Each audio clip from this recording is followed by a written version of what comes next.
Hey, how are you? It's been a while, hasn't it? Hopefully everybody's doing okay. I was asked, what do I think about what's going on? And I've really wanted to weigh in on it for a while, but we've been sick for weeks, but I don't want to I want to spare you those boring details. It's been bad and it's long lasting. I'm telling you, I think the arrest is coming. It's coming soon. I thought it was going to happen in March, maybe like a week ago. My new timeline on that is probably within the next 3 months. As it turns out, March seems to have been a month of revelation between Jose being tracked down and interviewed and these Benny leaks or, Benny Key's audio recording leaks that he has released. While some people have been dismissive about them, I think they're very important. Lots of what we've heard from them confirms a lot in Donna's reading, from the CPS being a thorn in their side, and Candace's main concern being that once CPS knew the abuse that was happening to Summer, they would take her boys. Donna clearly identified that. Um, that there was likely another thing that I think was confirmed, that there was likely a meetup that took place.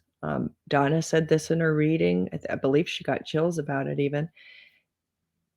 Dawn and Candace may have left and met Dawn. Now, in Benny's recording, he was talking to Tim Mullen about this and said that law enforcement told Candace that they know she left her home 2 times, so 2 occasions. Do you remember when Candace went to the police station and they told her, hey, we know you left that hill 2 times? She swears up and down she didn't, but the police know different. They told her, we saw you leave the hill twice by your phone.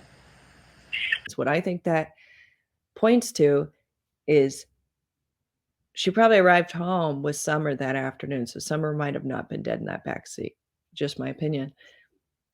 But from there, she left again to meet Dawn. She came back. She staged the whole scene of she's looking frantically and calling out for Summer. And that's when she leaves again to go look for her. That's what I think happened. And another quick point, I just want to get to the meat and potatoes as fast as I can. Maybe I can do a live on this and we can discuss it. I just can't do it right now because my kids are home and it's about to get really busy. It's almost a busy time of the day for me. Next point, though, Grandma Candace. Not sure if you caught this. I've had to listen to those almost a few times now, some of these recordings, because I always seem to miss something. Grandma Candace, as we know, Benny was like their voice. So when people were kind of waging war on them in the YouTube world, he would come out as their defense. Even when I did my Dudley interview, by the very next night, Benny was on his YouTube channel, basically trying to say that everything I spoke of was total baloney and that Don was, basically tell Don's side of the story.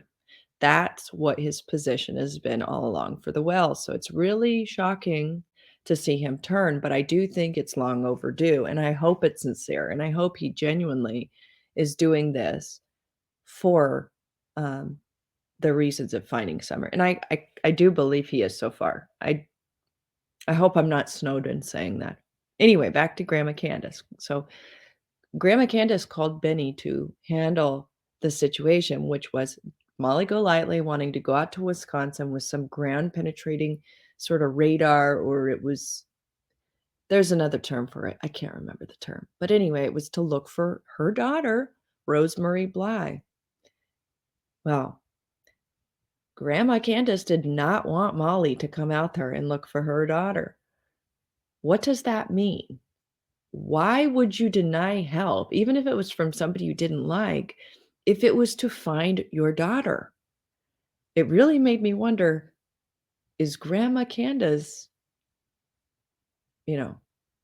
does she have something to do with her own daughter's disappearance? But from the rest of them, yes, because there was times when Grandma Candace, they were going to go up there to Wisconsin and they were going to get a ground density tester to go across that property. She called me in a hurry. She was like, "Benny, you got to hurry up and do a video and get Oligo Lightning and them not to go to Wisconsin." And I was like, "Okay." And I sat there and thought about it for a minute. I was like, "Hell no, I'm not doing that. Why does this old lady want me to stop this woman from going to Wisconsin and trying to help find her daughter?" Like, you know what I'm saying? Like, it was different than what was going to happen when they came to Tennessee. But they didn't talk about that very long. And even in that reading that Donna did, she said the grandma is a career criminal. It's just she hasn't gotten, caught up.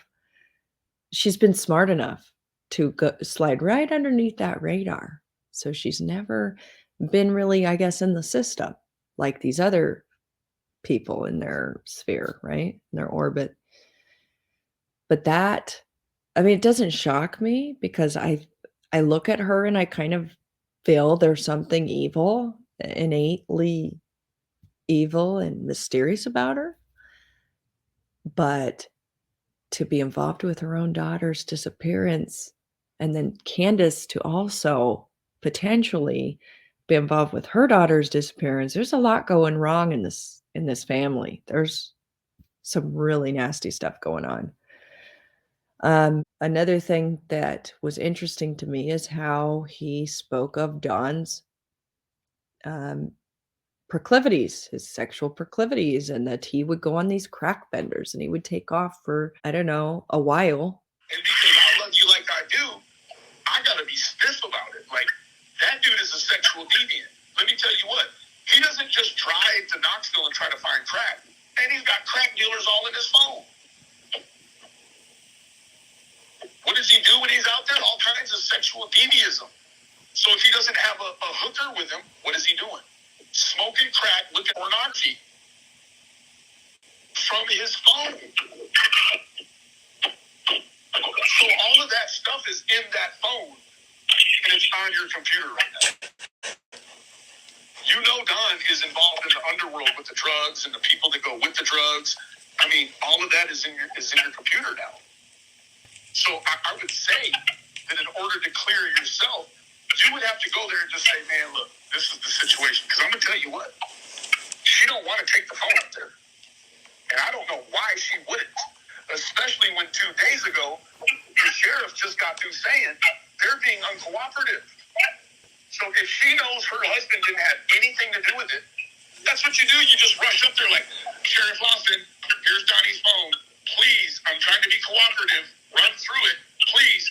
Man, you would load up every single device you have. But according to Candace, 1 to 2 weeks before Summer came up missing, Don had gone on a crack bender.